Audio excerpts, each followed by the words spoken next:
Time to check in with our lizard overlords. What are they up to? Well, this. Is this the worst hour now? Are we done our first hour? Yeah, we're into our worst hour now. Keep your expectations of this episode low. Starting the worst hour now, I feel like we've crossed into like maybe not great content hour. Welcome to our worst hour. So I've been deeply considering not to change the topic from Chad's self-gratification, but I don't mind. I've been deeply Tried to considering beat me up enough. deeply considering buying a new pickup truck because we have three. One of them has 450,000 kilometers on it. I think it's a good truck. It's certified and it costs like $300 to cert it, or maybe $1,000. It wasn't expensive. The guy who certified it said, "This is a really fucking good truck, man." And I was like, it is. But I also feel deeply like putting our eggs in the 450,000 kilometer 2015 truck basket, we might need to have a backup plan. So I was gonna buy like 1,500 or something and put it in the fleet. And then Kelly pointed out that maybe you should just buy yourself a new truck because I've never bought a new truck. And so I started saying, oh, maybe I will buy a new truck. And I started looking at new trucks. There's a model of Chad's F-250 that sells for $200,000. Tremor? No, it's got to be No, bigger. it's a Roush F-250. It sells for $200,000. And I'm like, we have reached a point where people are buying $200,000 pickup trucks. Like, that is insanity. I'm like, do you got like I was like, who drives this? Who buys this and says this is really practical? I need to drive more of this. But then because it was a Ford and you are not recommending Fords right now, I was like, well, I can't pay. I was gonna buy it just to say I've got a baller $200,000 pickup truck. Buy it? But I can't buy it now because you've already said that Fords are no good. No, the Fords are fine. Just the creature comforts that I've come to expect are not up to snuff. Which is My truck starter, for one, not starting sometimes. why is that? I don't know. Is it because there's not enough fuel in it, so it's trying to save the fuel? No, my old Ford did that. If you were under like 80 kilometers left in your tank, then it wouldn't start. Fair enough. Ram never did that. But no, there's a couple, like the backup camera sometimes doesn't work. I don't know. It's okay. I mean, there's no huge problems with the truck. Are you disappointed in it compared to the anticipation of getting it, and it was going to be so much better than the Dodge? Yeah, just the Dodge felt tougher, like a better built truck. Felt more like a truck than the Ford. The Ford feels like a big car. I think that's the goal, though, Yeah, probably. to make them feel like big cars.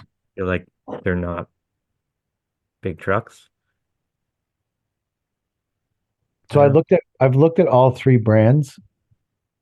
I haven't decided what to do about this problem. Well, you gotta Sorry? get a Ram. What's your Andy Miller has problems with his GM. I've always driven GMs until these Rams. So I thought about getting another GM. But I don't know. I drove the Chevy today. Now, mind you, it's a 2015 with a lot of kilometers on it, but it's like, I don't know if I used to really love the seating position in this truck, and now I don't know if I do. What about the Maverick? This is a vehicle for me, so it will not be a Maverick. When I want to make people feel bad about themselves, I buy them a Maverick. If I had someone leave and come back, You put them in a they would get a fucking Maverick. You left, you came back, now you drive this Maverick, bitch, for everybody to see. I guess that would be the Aren't you worried about the tariffs in your new truck? They're going to be more expensive. well, they won't be if because their truck's already here. Yeah. Well, it depends how fast you pull the trigger. Well, yeah, that's actually a factor that I've thought about. I started looking at new bin truck too, a brand new one. And that's a factor I thought about too. Like the truck that I'm looking at is already here. It's already landed. The hook is already here. It's already landed. They can build the truck and we can have it in less than 10 weeks. Yeah. It's There's, already at the border. well, it's already in Toronto. It's sitting in their lot. Yeah. So there's a couple things that I like the truck I'm looking at only has 375 horsepower motor, but it would just be a bin, like it would do bins and dirt bins and snow and float skid steers. But you're not going to hook a trailer up to it and float equipment with it. Which is fine. Not every truck needs to be a float truck. I agree with you. I think that that's a fair assessment. That maybe it's time to just buy something that's really good at doing the one thing I need it to do. Maybe that's a fair assessment. Yeah.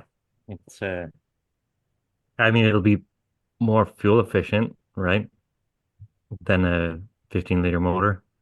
Yes, it will be more fuel efficient for sure. So as long as you go into it knowing that this truck is not a float truck and it's a bin truck and it's Well, gonna it could float a skid steer on the flat deck or something, to be yeah, fair. it could, But yeah, yeah, but not like a tow behind. You're not putting a no, 20 ton behind it.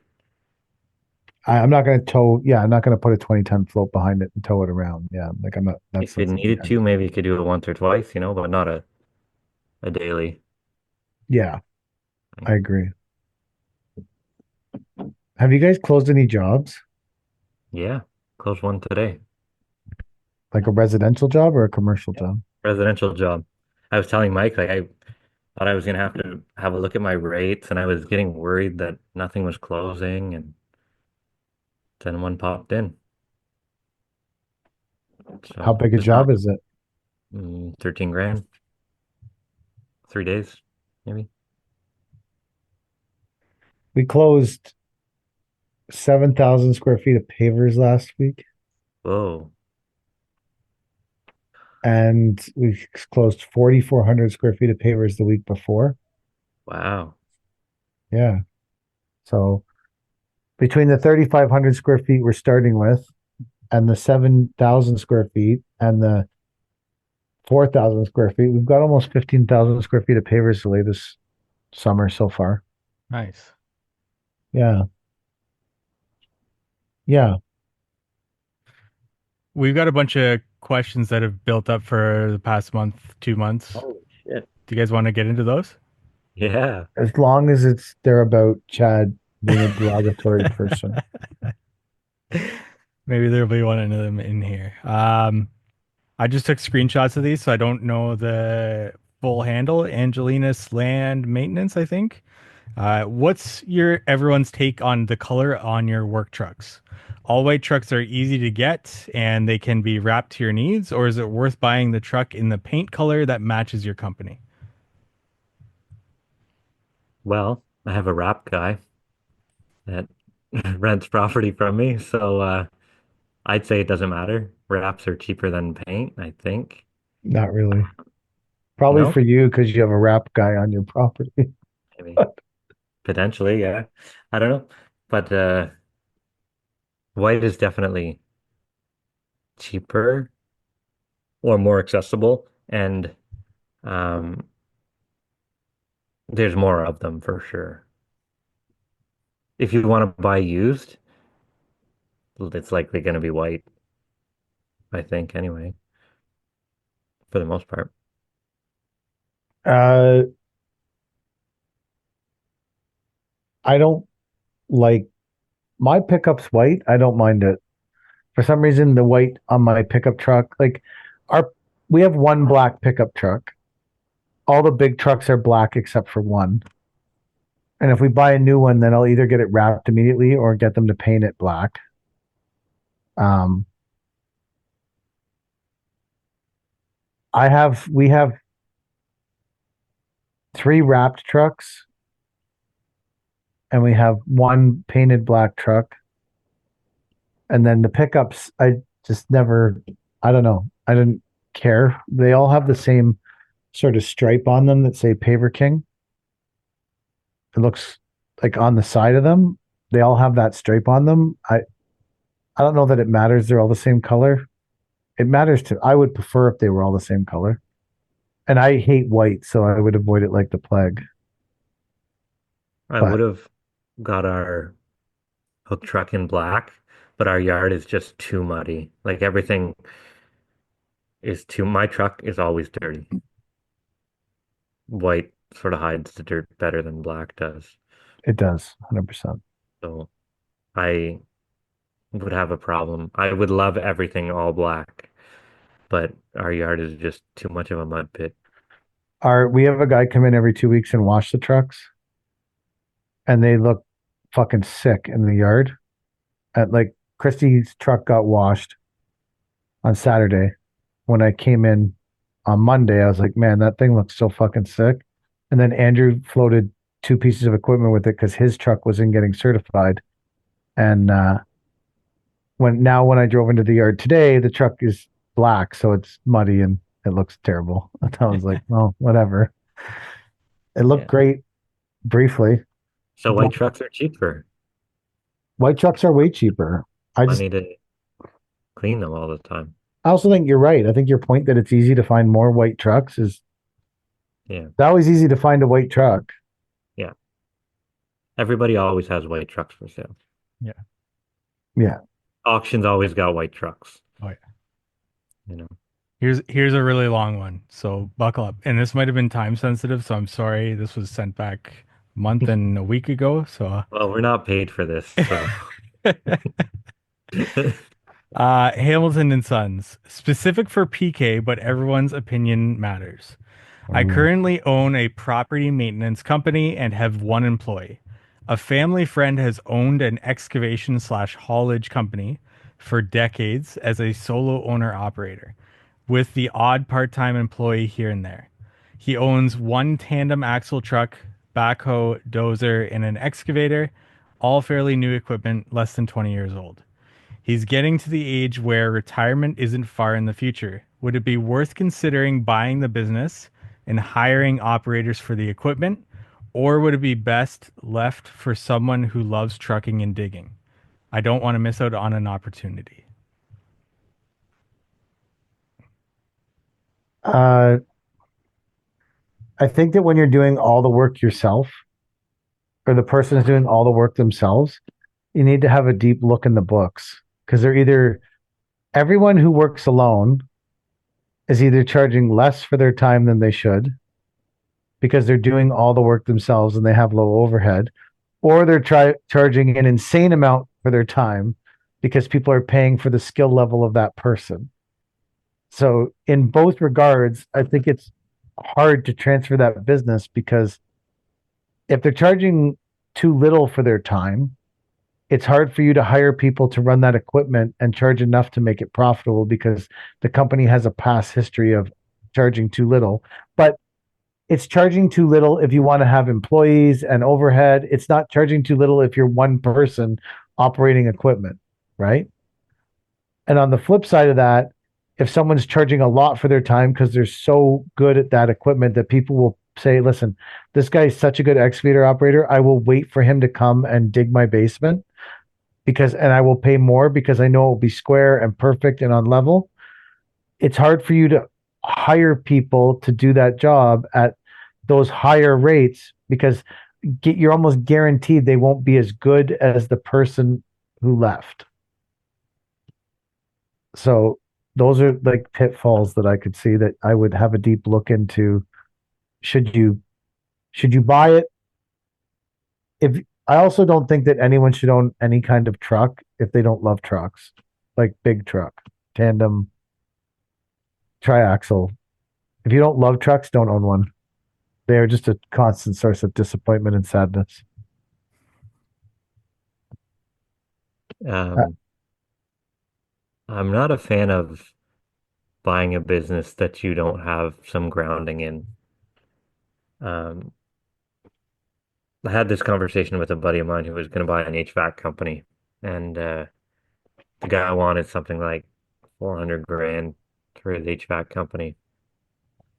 I mean, given it was established and he had work to walk into and all that stuff, but I'd rather own a company where my problem is I don't have enough work than own a company where my problem is I have to find money to make all these payments or to pay back the company that I bought, right? Like I think you can, if you're a toad, if you're a toad, where am I going with this? And you hop in a pot of boiling water,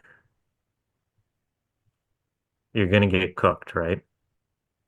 I think they jump out. I don't think they do. I think you have to put them in non-boiling water and then boil the water and they get boiled. So the water starts to boil when the payments are adding up, right? Yeah. And if you're not jumping out, then you're gonna get fried. But if you start the company, you're the frog in the lukewarm water, Yeah. and it starts to boil up around you. But instead of boiling, you get acclimatized to it, I guess. That's how I learned to manage stress in the business. So now I'm just boiling myself alive every day, but I'm making it through somehow. But at what point does PK's sentence of wisdom there, people don't call you for what you don't have, play into factor for this? Because if with that, should this guy buy that equipment and people start to call him for it? yeah, but are you qualified to run the Mm. like it's easy He to sit? mentioned that he would have to get employees for that, I think, Yeah. which If So that brings were I'm up a whole true, nother everybody problem. would own everything Yeah. all the time, right? Like just because you have a 20-ton shovel doesn't mean people are calling you the next day for a 20-ton shovel. You could go 4 months without having work for that before someone says, "Hey, I know the perfect guy for that job," you know? And you're already 15 grand in the hole in shovel payments.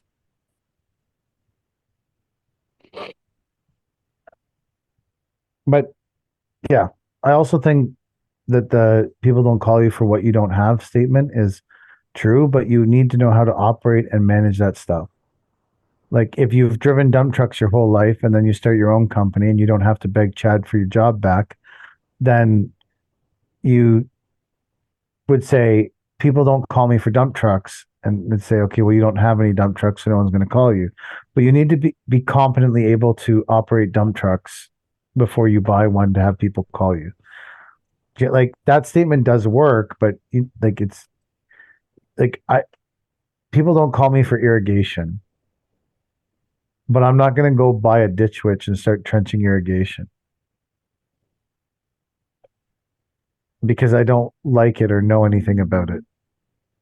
Like, so yeah, people don't call me for irrigation. And if I bought a trenching ditch witch thing, I'd hope that people still don't call me for irrigation. I don't want anything to do with it. It doesn't seem fun at all.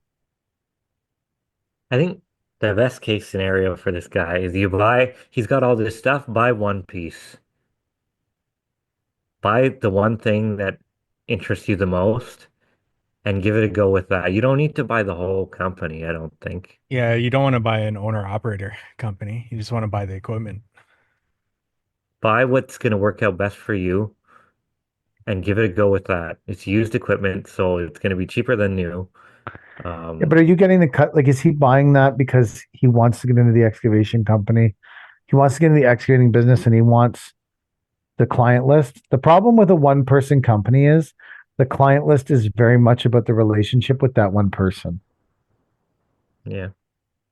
To me, I don't, you guys could tell me I'm wrong. Nope. Nope, You're that right. makes sense. So if you buy the company and buy the client list and the relationship is about that one person and that one person leaves and you're not as good an operator or you don't have the same mannerisms or whatever the gig is, it's pretty easy to lose most of that client list to me pretty quickly. So we're going through something similar. There's a construction company in my town who does a lot of house digs and stuff like that, and they're getting old, right? But I'm not going to buy their company. I know who their contacts are. My conversation isn't with the old guy who wants to sell his company. It's with the client. Hey, whenever he's done, I want next shot,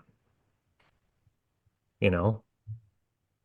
So I'm cutting out the next business owner because I've pre-established a relationship with the client. Mm. And there's nothing wrong with that. But if you were the guy who just bought the business anticipating getting the client list with it, you'd be pissed off to hear that. Yeah. I didn't I do agree with anything you. wrong, you know? Mm-hmm. But Yeah, but it depends if when you bought the business, if the owner of the business promised you the client list and was going to transitionally stay. Like normally, what you would want is for that person to stay on for a couple yeah, years to transition, so that you're saying to the people who the guy's digging basements for currently, hey, when he's done, I want my shot. yeah, But if he sells the company and stays on for 3 years and creates the transition, 3 years later, they might be so used to the other person, you don't get your shot. yeah, but I'm always there doing other stuff, you know? So maybe I do get the shot. No, I know. I'm just saying that's a way to for Yeah, them to if they're buying a company that gives you the least chance of getting the work. yeah, for sure. You still always have people fuck up, their equipment breaks down, they don't show up when they're needed. Like my whole business is based on other people who failed, and so people called me. Yeah. Other people Right? going back to their old boss, begging for their job back. I've done that too. Have led a full life of construction here. Yeah. It's hard to find. There's not that many scenarios I haven't been a part of. I'm sure there's still learn new things every day, and new shit pops up. But it, anyways, what's the next question, Mike? You guys ready for a couple of voicemails? Yeah, Sure. sure. Yeah, we haven't had one of these in a while. We've got two. Is it Two. questions or just people stroking our ego? Maybe they'll stroke Chad's ego. He he needs it. All right. It's not playing, Mike. No, it is not. Have you listened to these already? No, I just clicked play. It's got one play now, but it's not playing. Let Is me that the is refresh. that the volume? Is that orange thing the volume? No, let's try this one. There we go. Hey guys, I love the pod. Love what you guys do. Keep it up.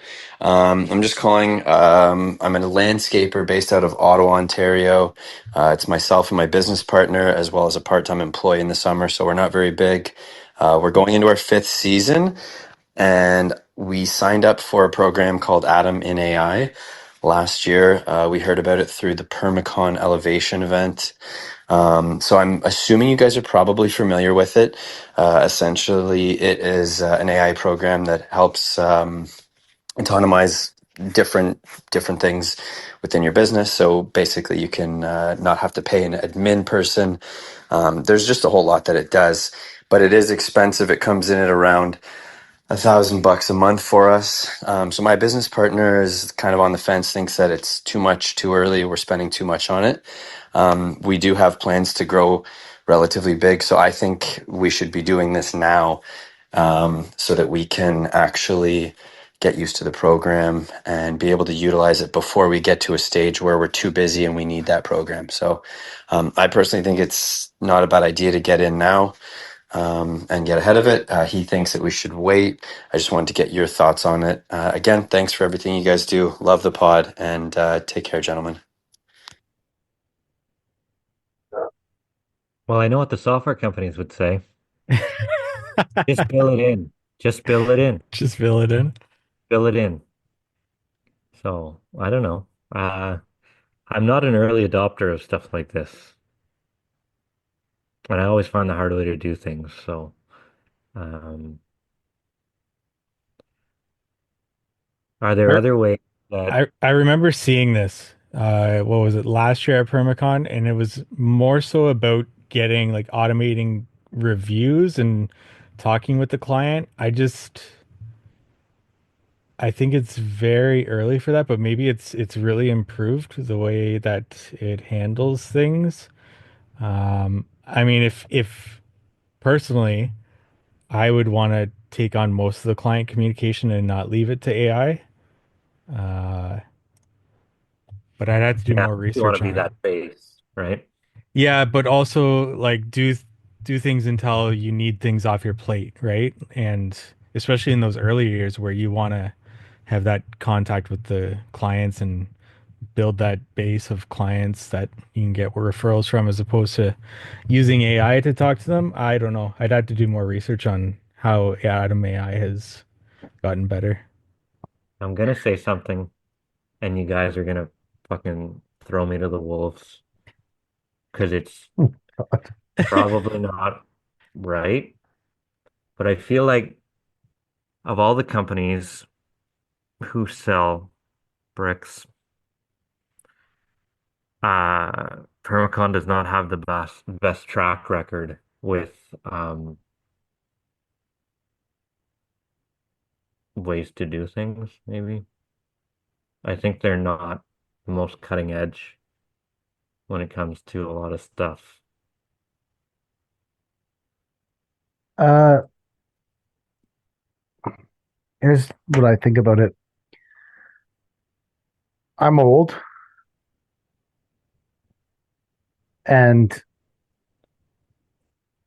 I feel like this AI stuff is definitely the future. It's not going away. It's only going to get better. At $1,000 a month, learning it now and learning how to use it to all of its advantages right now, it will get better and better and better, and you will get better and better and better with it. And one day everyone will be using it, but you'll be the best at using it because you started early. You were an early adopter. It's not leaving our lives. Basically, AI is someday going to push me into retirement. Yeah, because I'm never going to adopt it. I'm too old. But this Jake seems like a young person who is in it for the long haul, and um, I would say that when landscape software first came out,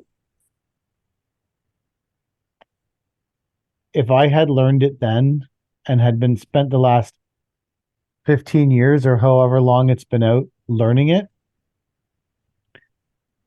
I would be in better shape now. And it was easier to learn it when I was younger and it was first coming out and no one knew what the fuck was going on with it. Because I find that I've done training with you, Mike, when we're talking about the software. And I find that as an older person who doesn't understand anything about it, there's a base knowledge that people assume you have with these things. And when someone's teaching you how to use it, there's a base knowledge. The problem is because I never adopted it before and my generation didn't grow up with computers in the classroom or stuff, I don't have the base knowledge to run the programs. And I get lost in it really easily. And I feel like if you're young and you're going to be doing this for a long time and these virtual assistants are going to become a bigger and bigger part of everyone's life, you don't want to be me when someone's trying to teach me how to use things and I am so clueless I don't even have the base knowledge of what they're talking about. That's my opinion on it. I don't know. If your season's booked up the whole year, go ahead. If you can't possibly take on another job because your admin is bursting at the seams, go ahead and spend $1,000. If it frees up time for you to do other stuff. If you're Okay, not so sold, here's if you then could hire a part-time like what do you think a part-time person could accomplish for $12,000 a year? I don't know. It can do all of my bookkeeping and my payroll. I know So that for sure. are you better to spend the $12,000 on that then? I think so. What do you think, Mike? But I also don't know what this program can do for you. Like I haven't been given the sales pitch, right? Yeah, and I'm on their website and I'm trying to figure it out, and there's just not a lot of great in-depth information on what it does.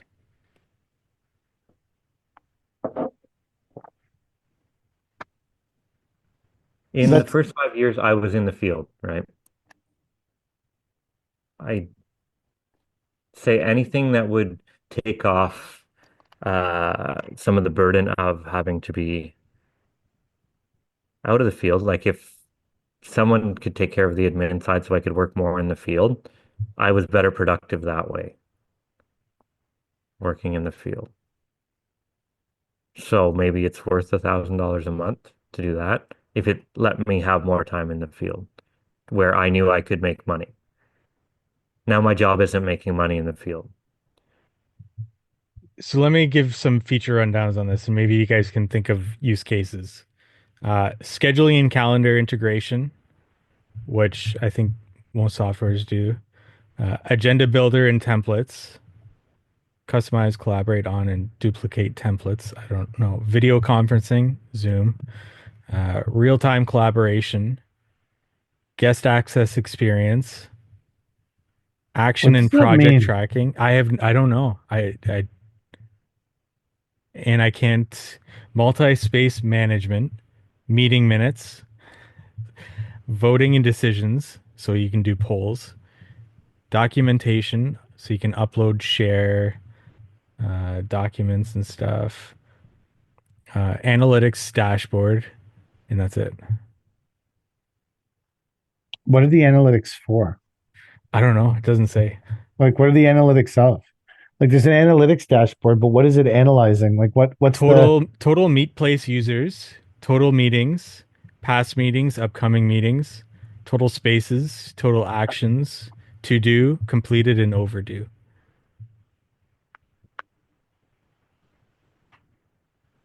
I so when you're reading this 100% sounds like something I would never pay $1,000 a month for. Can you guys see it now? Yeah. Agreed. I realized though I wasn't sharing it. So yeah, this is your analytics dashboard.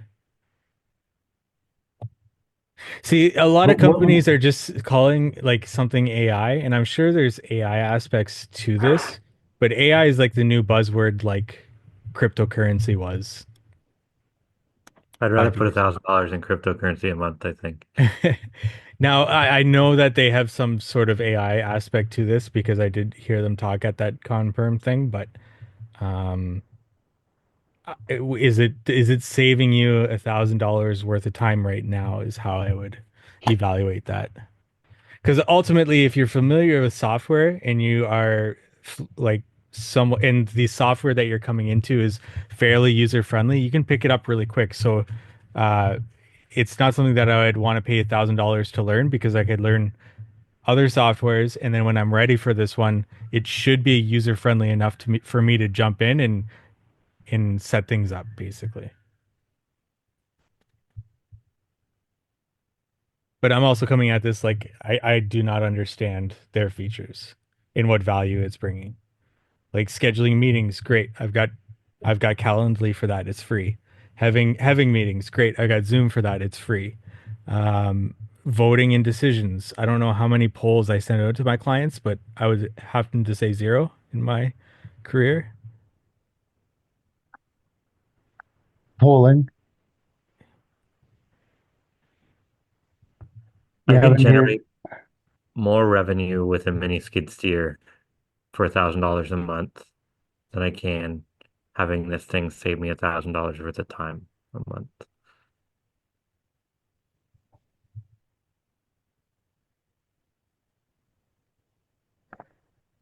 And they have by industry, and there's no like construction. So real estate, IT, education, finance, government, healthcare, corporate. Can help with. Yeah, this might be something that I look at more instead of wasting airtime on this here. Okay, let's go to the next question. All right. Oh, so your guys' thoughts? Do they continue with Atom AI or do they Um, move on? I wouldn't. PK? I would not. I want to learn about AI, but I don't think that that seems like something I would get $1,000 a month out of. I think Chad's right. You'd be better to hire a bookkeeper. Yo, what's up, guys? I've been loving your guys' podcast. I reached out on Instagram too. I have a hardscape, landscape, and pool business out here in LA. We do some really cool stuff called Moda Outdoor Living. We love the industry. We love what we do. Love making content. I'd love to collab on some stuff, podcasts, videos, whatever. Get the community excited and growing. Shoot me a whatever DM, Moda Outdoor Living, MODA, or yeah, text me. We Simple made it all the question. way to LA? Holy cow. Yeah, That's far. no From question where? there, but thanks for listening. I'm looking it up. Pavers, patios. Enter the raffle to win our free backyard design. LA's top backyard builder. Sick. I like this guy. Have you guys been to his account before? No. Well, maybe I have. Maybe I follow him. I don't know. Moda? It's pretty cool. He does some neat stuff here. Moda Outdoor Living. Well, I'm Yeah. gonna follow him. I'm following him right now. We should all follow him together, I'll follow them together. and then he'll know that we're what he wanted to build a community. So We're here for community. As long as you don't leave and try and come back. If we had a listener leave and then come back, would we what would be the repercussion that we'd give him, Chad? if you leave listening to this podcast, Chad will rip into you. No. No. You'd say, Kid Contractor podcast wasn't that good. What? No, just kidding.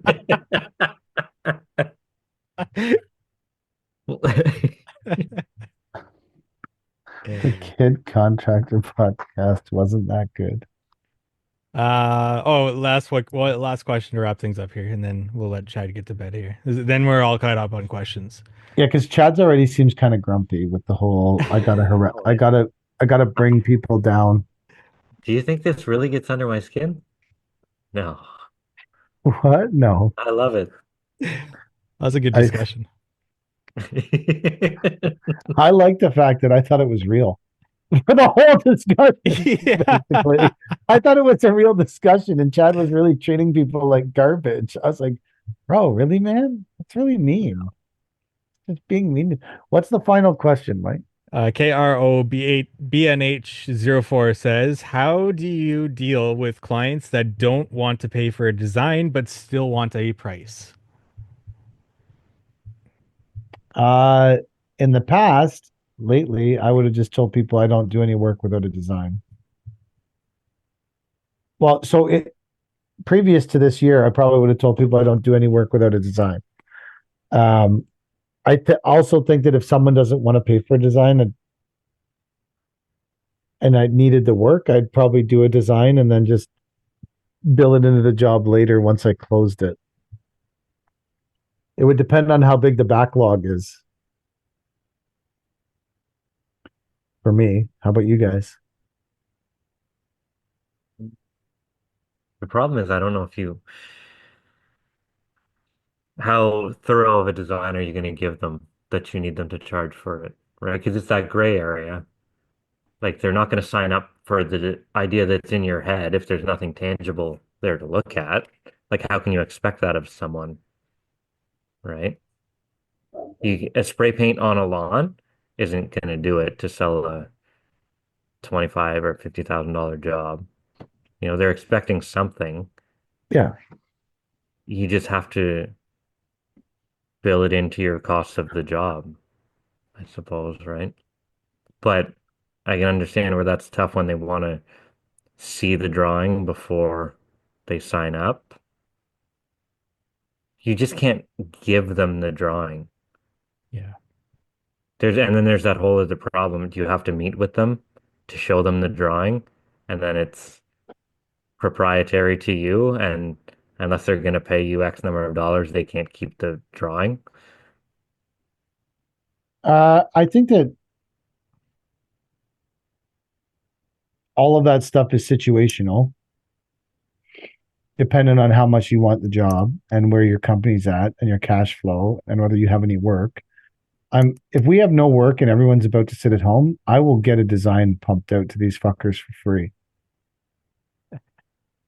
How That's are you going true. to do it? Are you going to sit down at the computer, or are you going to sketch it on a pad? I'm going to call Nancy Green. And Nancy's going to do it for free, or are you paying Nancy? Nancy and I have a long-standing relationship, so I'm sure that I have played the we win together, lose together game with Nancy for a long time. And So you give Nancy's drawing to this guy, and they turn around and hire someone else.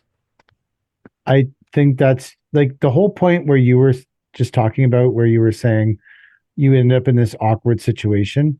I think that for me, from the beginning, and probably for Nancy too, we just were like, we're going to take if this is a situation where we both really need to find some work, we're going to take our best shot at this. And if they end up using Nancy's drawing to get someone else to do the work, it is what it is. We need to move on. We took our best shot when we were desperate for something to do. Like it's all like if I'm booked out for 8 months, I'm not doing any job that doesn't happen without a drawing. If you don't pay for a drawing, I don't won't even acknowledge you. But if I'm booked out 3 weeks and I really need work, it changes the game. And maybe that makes me a bad contractor. Maybe I should stick to my guns no matter what. But I think that for when it comes to drawings for us, it's really just situational. A lot of our residential work too now, like all of our residential work, only really comes from Nancy because I don't pursue it at all. So That's great. And that's a really great position for you to be in, but the majority of the landscape contractors don't have that. I guess it's a luxury. Not to say well, they couldn't build that relationship for themselves, but I don't have a Nancy. I got a Jen Renwick who sometimes will bring me a design, and sometimes it's in her head and she sorted it out with the client, but I don't have a Nancy Green that'll do thousands of dollars worth of renderings for free with well, the I anticipation that we could maybe get the job. but she hasn't done that in a long time because we've been really busy. And also, when we were hard pursuing residential work, things were different. But now people call Nancy, ask for a design. She does a design and then she lets me price it. I don't remember the last time someone reached out to Paver King for a residential lead. I think it's been 2 years since someone called me looking for residential work to be done. So like I'm not like back in the day we used to get when we first started this company, we used to get a lot of residential leads. A lot of residential leads used to come in, and then Nancy and I, if it was something small, I might go look at it. If it was something that was bigger, we would go together and look at it. And we took a lot of swings, and we used to close a really high percentage. So we could close 85, 90% of what we were trying. If 10% of it got away and we both spent some time on it and it didn't work out, then that's the way it was. That's still a huge closing rate, though. Yeah, I used to be really good at sales. Me and Mike were talking while you were gone. We were talking about how awful we are at it. Oh, Like, I read all kinds of books and studied it and learned how to recognize body language and all kinds of stuff. Like I worked really hard at being really good at sales because it was easier to learn how to sell jobs for more money than it was to figure out how to do cheap jobs and make profit. That's why I spent so much time and effort on sales books and sales training and body language and learning how to create rapport with people and immediately.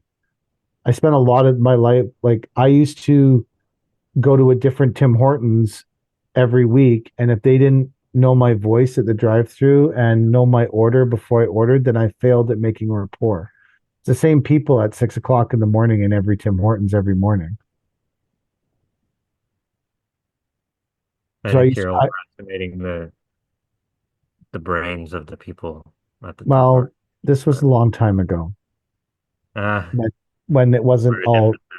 temporary foreign workers, and Yeah. you could build you could build you at one time in my existence, you used to be able to go to the same coffee shop. And I actually, I think I didn't used to go in I think I used to walk in to the same, like go to the same coffee shop for a week and walk in. And it's the same people working in the morning. They're on the morning shift. And if by the end of the week they didn't know my name and I didn't know their name, then I had failed at building rapport with those people in the coffee shop, which isn't that hard because most people treat them like fucking garbage. So if you're remotely nice to them, you can build really good. But those interactions are what I did to train myself to be better at sales. And I spent a long time doing it. I spent years doing it. I still do it. I still bump it. Like if I'm at the buying a fucking pepperoni stick at the gas station, I'm really nice to the people behind the counter. And then I'll go to the same place a few times and get used to them and they get used to me and I get practice building rapport with people. It's still relevant and I'm still doing sales. I'm just doing it in a different way. I'm still meeting people and doing, but we used to close a lot. We were really good at it. We had a system down. We tracked lead times. We tracked leads. We would track how long it took us to get back, how much our closing rate dropped based on how long it took us to return. Like as much as I never had software, those are things I took really seriously. So we closed a lot of what we bid. So it wasn't like we went out and did draw because I would spend time on it and Nancy would spend time on it and then we would win together. But Nancy also got super good at sales, returning emails on time and creating schedules and expectations. And that's how we did it. I don't know. I don't know if that answers it's also situational, 100%. Like if you're super busy, then you can tell someone either do a drawing or I don't want you to draw or we hire someone else. I don't care. Which is the most likely time that someone will pay you for a drawing. Because the more you act like you don't care if you get the job or not, the more likely you are to get a job. The greatest closing line I've ever used is hire me, don't hire me. I don't care. I've never sat at home a day. You do what's right for your family. That'll close every job, every sales call. Hire me, don't hire me. It doesn't really make a difference. I've worked every day for the last 30 years. You need to do what's right for your family. And if I'm not the right person for your family, that's okay. There's a lot of people who I am the right person for their family, and I'll be all right whether you hire me or whether you don't. Have a great life. And then that person's like, well, you don't want to be on my hierarchy? You don't want to work for me? The fuck? Who's this guy? He thinks he doesn't have to, fuck that. I'll show him. I'll hire him and he'll be here and he'll like it. And he'll do it with a fucking smile on his face. I don't know. I everyone's like, oh, you're good. You're naturally good at sales. No one's naturally good at sales. It's practice. Not me, that's for sure. I think you done okay. You sold enough work to, Yeah. and you've been the boss long enough to know what it takes and how hard it is. And no one had to give you a speech to tell you after you failed. Yeah. So I think you're doing okay at it. Never failed hard enough to take my old job back. Never failed. I've failed hard enough to take my old job back. I've also been beaten unconscious and left for dead in parking lots more than once. So, there's that too. Oh. Led a full existence. And I also thought you were actually being really mean to people, and I was kind of upset about it. No, But the whole thing was just some kind of fabrication. all hypothetical. We set PK up good for that. I got fucking crushed by the two of you.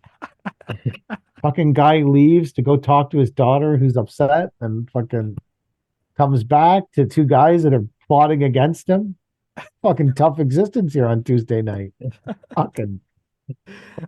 All That's right. good. That was a hell of a conversation for us to have. Yeah, that was good. So we're usually all like-minded, right? Yeah. That's true. Controversy. This is the episode that will bring in the viewers or the listeners. I guess viewers too, right? On Spotify and YouTube. Yep. So. Absolutely. All right. Are you guys ready? Chad's ready for bed. Yep.